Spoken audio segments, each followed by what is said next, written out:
नमस्कार दोस्तों, how are you. आप सब लोग वीडियो का आनंद ले रहे होंगे और बहुत कुछ सीख भी रहे होंगे। इसी उम्मीद के साथ एक नया वीडियो बनाने जा रहे हैं। एक नया जो है टॉपिक है और आप सभी प्यारे विद्यार्थियों का English junction by Harivansh sir पर बहुत बहुत स्वागत है। आज का टॉपिक है प्यारे बच्चों, बहुत ही आसान सा टॉपिक है, सब्जेक्ट वर्ब एग्रीमेंट। हमने इसका पहला पार्ट बनाया हुआ था कि सब्जेक्ट वर्ब एग्रीमेंट को किस तरह से आप जो है देखते हैं और इसका सेंटेंस का पैटर्न क्या होना चाहिए। हमने एक बहुत छोटा सा पिछला वीडियो बनाया है, तो उसी का दूसरा पार्ट है जो बनाने जा रहे हैं कि सब्जेक्ट वर्ब एग्रीमेंट। देखिए, जब भी हम यहाँ पे सब्जेक्ट लिखते हैं इसके तुरंत बाद वर्ब जरूर आता है किसी भी सेंटेंस में, कोई भी टेंस हो कोई भी सेंटेंस हो। सब्जेक्ट रहेगा तो वर्ब जरूर रहेगा, बाकी आगे जो है ऑब्जेक्ट और कॉम्प्लीमेंट तो लगता ही है। अगर है तो ठीक, नहीं है तो भी कोई दिक्कत नहीं है। लेकिन हमें जो ध्यान देना है, आज का जो टॉपिक है सब्जेक्ट और वर्ब में एडजस्टमेंट कैसे होगा, दोनों में एग्रीमेंट क्या होगा, दोनों में किस तरह से जो तालमेल होगा, ये ध्यान रखना है। तो आज का ये टॉपिक बहुत आसान सा है। ये जिसमें सब्जेक्ट, जैसा कि हम जानते हैं कि अगर यह सब्जेक्ट सिंगुलर हो, ये सिंगुलर सब्जेक्ट, इस सिंगुलर सब्जेक्ट के साथ हमेशा हम जो लगाते हैं ये सिंगुलर वर्ब का प्रयोग करते हैं। जब भी हम सिंगुलर सब्जेक्ट लगाएंगे वर्ब यहाँ पे क्या हो जाएगा, सिंगुलर। देखिए, देखने में तो बड़ा आसान लग रहा है कि सिंगुलर सब्जेक्ट है तो सिंगुलर वर्ब लगा दिया, प्लूरल सब्जेक्ट होगा तो प्लूरल वर्ब लगा दिया। लेकिन हम इसको कैसे पहचानें कि ये सब्जेक्ट जो है सिंगुलर है या प्लूरल है। कुछ तो बड़े आसानी से हम लोग पहचान जाते हैं, जो सिंगुलर नाउन है, प्रोनाउन सिंगुलर है तो हम लगा लेते हैं। लेकिन कुछ थोड़ा सा टेक्निकल होता है, तो आज हम उसी टेक्निकल पॉइंट से बात करेंगे कि सब्जेक्ट कब सिंगुलर हो जाता है और कब प्लूरल। तो अगर हम इसको देखें कि इसको सिंगुलर सब्जेक्ट बनाना है, जैसे अगर हम कहें कि Raj as well as his friends, तो माय डियर स्टूडेंट्स ये देख रहे होंगे यहाँ पे सब्जेक्ट पूरा यहाँ से यहाँ तक का पूरा है। Raj as well as his friends, अब डैश है यहाँ पे, गॉन आउट। अब यहाँ पे हमें भरना होगा हैज़ या हैव। अब आप ये देखेंगे यहाँ पे हम हैज़ भरे कि हैव। ये हैज़ सिंगुलर वर्ब है, हैव आपका ये प्लूरल वर्ब है। तो अब इसी को डिसाइड करना कि सिंगुलर यहाँ पे हैज़ होगा कि यहाँ पे प्लूरल हैव होगा। तो इसको जो है सब्जेक्ट के साथ कैसे टैली करेंगे हम ये जान लें पहले। यहाँ पे राज एक सब्जेक्ट है जो इसको मेन सब्जेक्ट बोलते हैं। क्यों हम बता रहे हैं इसको मेन सब्जेक्ट क्यों बोलते क्यों है, क्योंकि जब कोई भी दो सब्जेक्ट एज वेल एज से जुड़ा हो तो उसको बहुत इंपॉर्टेंट पॉइंट है, इसको नोट कर लें कि जब भी दो सब्जेक्ट हों और वह एज वेल एज से जुड़े हुए हों, तो इसको मान लीजिए कि आप सब्जेक्ट 1 और इस वाले पार्ट को मान लेंगे आप सब्जेक्ट 2। तो जब एज वेल एज से दोनों सब्जेक्ट जुड़े हों तो वर्ब का प्रयोग हमेशा पहले वाले सब्जेक्ट के अनुसार होता है। तो पहला सब्जेक्ट यहाँ कौन है, राज है। राज क्या है, सिंगुलर है। सिंगुलर है तो यहाँ पे क्या लगा देंगे आप, हैज़। तो हम इसको नहीं देखेंगे हिज फ्रेंड्स, ढेर सारे फ्रेंड्स भी हैं। लेकिन ये हमेशा याद रखिएगा कि जैसे ही सेंटेंस में एज वेल एज दिखाई दे जाए तो याद रखिए कि एज वेल एज के पहले वाला जो सब्जेक्ट होता है वही मेन सब्जेक्ट होता है। और ये जो Raj as well as his friends, तो हिज फ्रेंड्स यहाँ पे इसका कोई रोल नहीं है, मेन रोल है इसके राज का। तो राज के साथ क्या लगाएंगे आप, हैज़। इस तरह से ध्यान रखिए कि जहाँ पे भी एज वेल एज हो, जैसे boys as well as the man, is होगा या आर होगा आउट ऑफ द रूम। अब यहाँ देख रहे होंगे बॉयज़ है लेकिन उसके पहले क्या है, एज वेल एज है। एज वेल एज अभी अभी हमने बताया आप लोग को, जैसे ही कोई दो सब्जेक्ट एज वेल एज से जुड़ें तो एज वेल एज के पहले वाला सब्जेक्ट क्या है बच्चे, यहाँ पे बॉयज़ है, और इस बॉयज़ के अनुसार क्या होगा, यहाँ पे आर हो जाएगा, इस गलत हो जाएगा। तो एक चीज़ ध्यान रखिए कि जैसे ही दो सब्जेक्ट हों, सब्जेक्ट 1 और सब्जेक्ट 2, लेकिन दोनों सब्जेक्ट का कॉम्बिनेशन, दोनों सब्जेक्ट के लिए conjunction as well as use किया गया हो, तो याद रखिएगा एज वेल एज से जुड़ने वाला जो सब्जेक्ट होता है या दो सब्जेक्ट जो होते हैं उसमें हमेशा पहला सब्जेक्ट यानी एज वेल एज के पहले वाला जो सब्जेक्ट होता है वो मेन होता है और वर्ब उसी के अनुसार होता है। तो ये याद हो गया होगा, एकदम क्लियर, बहुत आसानी से। ठीक है, अब हम दूसरा चलते हैं कि इसमें जब हम सब्जेक्ट वर्ब एग्रीमेंट देखते हैं तो इसमें आर्टिकल का भी बहुत बड़ा रोल होता है। आर्टिकल से भी सब्जेक्ट पर असर पड़ता है। तो कैसे हम आर्टिकल को देखेंगे कि कैसे सब्जेक्ट को आपको यह प्रभावित कर रहा है सब्जेक्ट वर्ब एग्रीमेंट को। जैसे हमने कहा ए ब्लैक एंड ब्राउन डॉग। अब यहाँ पे फिर गैप है, बार्किंग यहाँ दिया हुआ है, इसको ध्यान से देखेंगे। ए ब्लैक, यहाँ पे ब्लैक एक एडजेक्टिव है, ब्राउन दूसरा एडजेक्टिव है, और ये दोनों एडजेक्टिव किसके लिए कहे गए, इसी डॉग के लिए कहे गए। अगर आर्टिकल पहले एडजेक्टिव के साथ लगा हो, इसको ध्यान से देखेंगे कि अगर दो एडजेक्टिव किसी एक नाउन को रिप्रेजेंट कर रहे हों और ये दोनों एडजेक्टिव अगर एक ही नाउन को रिप्रेजेंट करें, लेकिन उसके साथ इसकी खासियत है कि अगर आर्टिकल जो है पहले एडजेक्टिव के साथ लगा हो, दूसरे के साथ आर्टिकल लगा ही ना हो, तो हमेशा यहाँ पे इज़ हो जाएगा सिंगुलर नंबर, मतलब इज़ मीन्स सिंगुलर हो जाएगा। यहाँ पे हैज हो सकता है, इज़ हो सकता है, वाज हो सकता है, हमेशा ये ध्यान रखेंगे सिंगुलर ही रहेगा। ये black and brown dog is barking, यहाँ पे कर लेंगे इसको ईजिली। लेकिन अगर हम इसी को ऐसे कर दें कि a black and a brown dog, आप देखें यहाँ पे इस ब्राउन के साथ भी एक आर्टिकल ले लिया गया है, इस ब्लैक के साथ भी एक आर्टिकल लिया गया। तो प्यारे बच्चों बड़े आराम से समझिएगा, अगर आर्टिकल दोनों के साथ है और आपको यहाँ पे वर्ब भरना, तो हमेशा क्या भर देंगे, आर बार्किंग, मतलब यहाँ पे कितने कुत्ते हुए, दो कुत्ते हुए। यहाँ दिया है a black and a brown dog are barking, देख रहे हैं, बड़े आराम से इसको समझ सकते हैं आप लोग। जैसे ही कोई नाउन दिया हो, उस नाउन की व्याख्या करने वाले अगर दो एडजेक्टिव हों तो उन दोनों एडजेक्टिव के साथ आर्टिकल न होने पर वर्ब क्या हो जाएगा, सिंगुलर। लेकिन कंडीशन है कि वो आर्टिकल जो पहला जो है एडजेक्टिव हो इसके साथ होना चाहिए, और दूसरा है कि अगर दोनों जो एडजेक्टिव हैं दोनों के साथ आर्टिकल लगा हो तो यह दो अलग अलग कुत्ते हो जाएंगे, दो अलग अलग जानवर हो जाएंगे, दो अलग अलग सब्जेक्ट हो जाएंगे। ये black dog and a brown dog दो हो गए, यहाँ पे आर बार्किंग, जिसको आप लोग नोट कर लीजिए जल्दी से, फिर आगे हम चलते हैं। इसी तरह कुछ और इम्पॉर्टेंट पॉइंट्स है, ठीक है, इसको नोट कर लीजिए या इसका स्क्रीनशॉट ले लीजिएगा।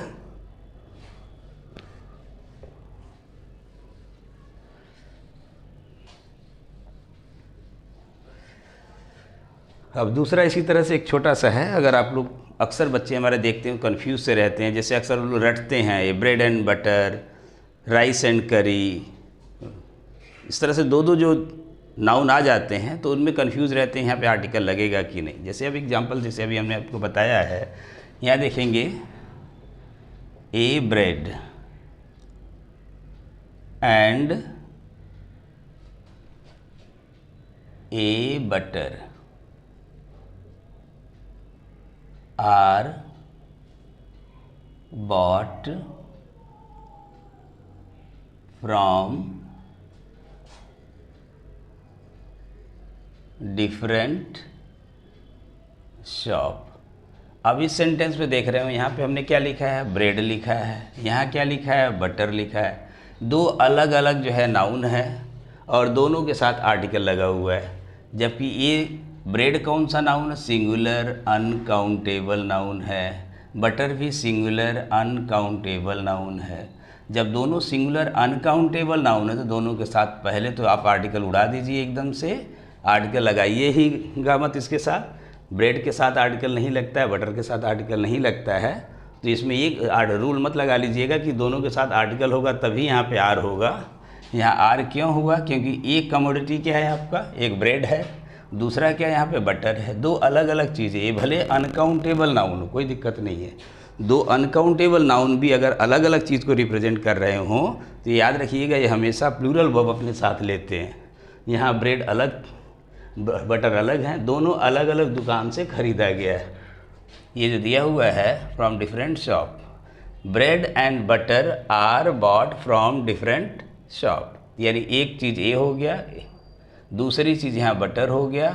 इन दोनों अलग अलग चीज़ को ख़रीदा गया है अलग अलग दुकान से। अगर हम दोनों को एक ही चीज़ बना दें, जैसे हम कहें ब्रेड एंड बटर, यहाँ भी देखिए सेम उसी तरह से है। लड़के कंफ्यूज कहाँ हो जाते हैं कि ब्रेड एंड बटर के साथ सिंगुलर लगा देते हैं इज, नहीं तो फिर आर कब इज लगेगा कब आर लगेगा, ये चीज़ पे ध्यान रखना है। यहाँ ब्रेड और बटर दोनों हो गया डैश माई ब्रेकफास्ट। अगर देख रहे हो यहाँ पे ब्रेकफास्ट है तो ये ब्रेड और बटर को अलग अलग तो नहीं खाते होंगे। ब्रेड को लिया, उस पर मक्खन लगाया और दोनों सेका, खा लिया। तो इस तरह दोनों मिलाकर के एक चीज़ होगा, ए और ए दोनों मिलाकर के ओनली वन थिंग हो गया। यहाँ पे हो जाएगा is, bread and butter is my breakfast. यहाँ देख रहे हो ये सब्जेक्ट क्या बन गया, दोनों का दोनों सब्जेक्ट क्या बन गया, सिंगुलर। यहाँ ये दोनों सब्जेक्ट मिला के क्या बन गए थे, प्लूरल। तो प्लूरल सब्जेक्ट के साथ प्लूरल वर्ब, सिंगुलर सब्जेक्ट के साथ सिंगुलर वर्ब। जैसे अगर हम कहें slow and steady, slow and steady dash the race. यहाँ पे देखिए विन होगा कि विंस होगा। यहाँ पे भी दो वर्ब है, यहाँ पे एक सब्जेक्ट स्लो है, दूसरा यहाँ पे स्टेडी है। तो क्या यहाँ दोनों अलग अलग हैं कि एक ही व्यक्ति, एक ही वस्तु जो स्लो भी है और स्टेडी भी है? अपने अगर देखते हैं, अगर रेगुलर पढ़ाई करते हैं, अगर आप रेगुलर पढ़ाई करें, धीरे धीरे ही पढ़ें लेकिन रेगुलरली पढ़ें, तो धीरे धीरे क्या होगा, एक ही व्यक्ति होगा, उस सब्जेक्ट दोनों मिला करके एक हो जाएगा। यहाँ पे स्लो वही एक ही जो ऑब्जेक्ट है जो स्लो है, वही रेगुलर भी है, स्टेडी भी है, निरंतर चल भी रहा है, तो दोनों मिला करके वन हो गए। वन हो गए तो यहाँ हो जाएगा wins, slow and steady wins the race. जब दोनों नाउन मिला करके अगर एक बन जाए तो क्या बन जाएगा, उनके साथ सिंगुलर वर्ब लग जाएगी क्योंकि दोनों सिंगुलर सब्जेक्ट बन जाएंगे। अगर यहाँ ब्रेड एंड बटर दो अलग अलग कमोडिटीज़ हैं, दोनों को अलग अलग मिला करके सब्जेक्ट बनाया जाए तो प्लूरल सब्जेक्ट होगा। प्लूरल सब्जेक्ट होगा तो आपको क्या लगाना है, आर हो जाएगा। ठीक, तो आप लोग के साथ बड़े आसानी से समझ में आ गया होगा। ये आर्टिकल कब लगाएं, जैसे अगर एक और एग्जांपल इसमें हम देखते हैं कि आर्टिकल के साथ साथ कुछ डिटर्मिनर होते हैं। डिटर्मिनर भी ऐसे ही हैं, अगर दोनों के साथ डिटर्मिनर लगा है तो प्लूरल हो जाते हैं, एक के साथ लगता है तो सिंगुलर वर्ब। जैसे दिया है my father and dash guardian dash with me. यहाँ पे इज लगाएंगे कि यहाँ पे आर लगाएंगे, ज़रा आप लोग एक बार सोचिए। यहाँ माई फादर हैं और यहाँ पे गार्डियन के साथ कुछ नहीं लगा है। ये जो मेरे पिताजी हैं वही मेरे गार्डियन हैं, तो व्यक्ति कितने हुए, एक हो गए। जो मेरे पिताजी हैं वही मेरे गार्डियन हैं। कभी कभी स्कूल में फ़ीस जमा करने जाना होता तो कहते हैं स्कूल वाले कि गार्डियन को बुला ले आना, फिर कहते हैं अच्छा पापा को भी साथ लाना। ठीक है, तो हम दोनों को ला दिए भाई, चलिए फादर को भी ला दिए, अपने गार्डियन को ला दिए। तो पूछे कौन गार्डियन कहाँ है तुम्हारे, कहें मेरे पिताजी है। कहें पिताजी कहाँ है, वही मेरे गार्डियन है। तो जो एक ही व्यक्ति दो काम कर रहा है तो यहाँ पे क्या लग जाएगा, is. My father and guardian is with me. बड़े ही आराम से, इसमें कोई डरने की ज़रूरत नहीं। बड़ा लोग सब्जेक्ट और वर्ब को हुआ बना के नहीं पढ़ना है, एकदम ईजी तरीके से पढ़ना है और आ जाएगा बच्चों आपको। अगर कहीं डाउट होता है तो आप लोग कमेंट बॉक्स में डाल दीजिएगा। और एक चीज़ करते रहिएगा कि इसको जो शेयर, वीडियो को जो है शेयर ज़रूर करिएगा, जिससे कि आपके और भी दोस्त बेनिफिटेड हों, जिससे उनको भी कुछ सीखने को मिले। ऐसा नहीं कि कहते हैं when we share our knowledge we increase it, when we are selfish, we don't learn anything, even we forget everything. अगर हम चाहें कि नहीं बस हम ही सीखेंगे, हमारा दोस्त ना सीख पाए, तो हमसे बड़ा जो सेल्फिश व्यक्ति कोई नहीं होगा। अगर हम ये चाहें कि नहीं हम लोग इसको शेयर करें, हमारे और भी दोस्त भाई बंधु जितने हैं सीखने वाले, जिनको कॉम्पिटिटिव एग्ज़ाम क्वालिफाई करना है, वो सीखें इसको, वो जानें इसको, तो वीडियो ज़रूर शेयर कर दीजिएगा। शेयर करने के साथ रिकमेंड कर दीजिए कि वो लोग इसको सब्सक्राइब भी कर लें, इस चैनल को। जो चैनल का नाम आप लोग को बार बार बताते हैं कि इसका English junction by Harivansh sir करके ढूंढेंगे, हरिवंश में HARIBANSS करके ढूंढेंगे तो जल्दी मिल जाएगा आपको। तो English junction by Harivansh sir, इस चैनल को आप सब्सक्राइब कर लें। हमने देखा है बहुत सारे ऐसे व्यूवर्स हैं जो देखते तो ज़रूर हैं लेकिन सब्सक्राइब करने में हिचकिचाते हैं या डरते हैं, पता नहीं क्यों। लेकिन जो हमारे व्यूवर्स हैं, हमारा जैसा कि हम इसमें देख पाते हैं कि ज़्यादा से ज़्यादा हमारे ऐसे व्यूवर्स जो नॉन सब्सक्राइब्ड है, जो अनसब्सक्राइब्ड हैं। तो आप सभी की रिक्वेस्ट, आप सबसे रिक्वेस्ट है कि इसको जो सब्सक्राइब कर लीजिएगा वीडियो को, जिससे कि आपको देखिए ज्ञान जितना ज़्यादा कहीं से भी मिले। मेरा ये मानना है कि आपको ज्ञान मिलना चाहिए चाहे जहाँ से मिले, चाहे कोई भी टीचर दे रहा हो। अगर सही ज्ञान है तो आप उसके साथ हो लीजिए, उसका भी सहयोग करिए और इससे आपको भी फ़ायदा ही होगा, नुकसान नहीं होगा। ठीक है, अगर आप ज्ञान सही ढंग से लेते हैं तो आप सही दिशा में जा रहे हैं, अगर गलत ढंग से लेते हैं तो गलत दिशा में जा रहे हैं। तो इसको आप देखिए एकदम ईजी तरीके से सीखिए। इस चैनल को सब्सक्राइब करके अपने दोस्तों में शेयर कर लीजिए और हो सके तो इसको लाइक भी कर दीजिएगा। अगर इसमें कोई डाउट होता है तो आप जो अपने कमेंट बॉक्स में ज़रूर डालिएगा और हम आपको इसको कोशिश करेंगे कि आपका क्लियर रहे, डाउट्स एकदम क्लियर रहे। अब दूसरा हम यहाँ पे देखते हैं, जैसे my father and guardian is with me. यहाँ पे फादर वही हैं जो मेरे गार्डियन हैं। तो क्या ऐसे ही एक सवाल हमारे दिमाग में आता है कि माई फादर एंड अंकल, यहाँ पे इज होगा या आर होगा? With me. अब यहाँ पे आप लोग बताएं ज़रा हमको कि my father and uncle, uncle के साथ भी तो कोई आर्टिकल हमने नहीं लगाया। हम लिख सकते हैं my father and my uncle, लेकिन हमने नहीं लगाया। बहुत सारे जगह ऐसे बुक में देखेंगे, बहुत जगह ऐसे देखेंगे कि my father and uncle, my father and mother, my father and brother, ये दोनों व्यक्ति तो एक नहीं हो सकते।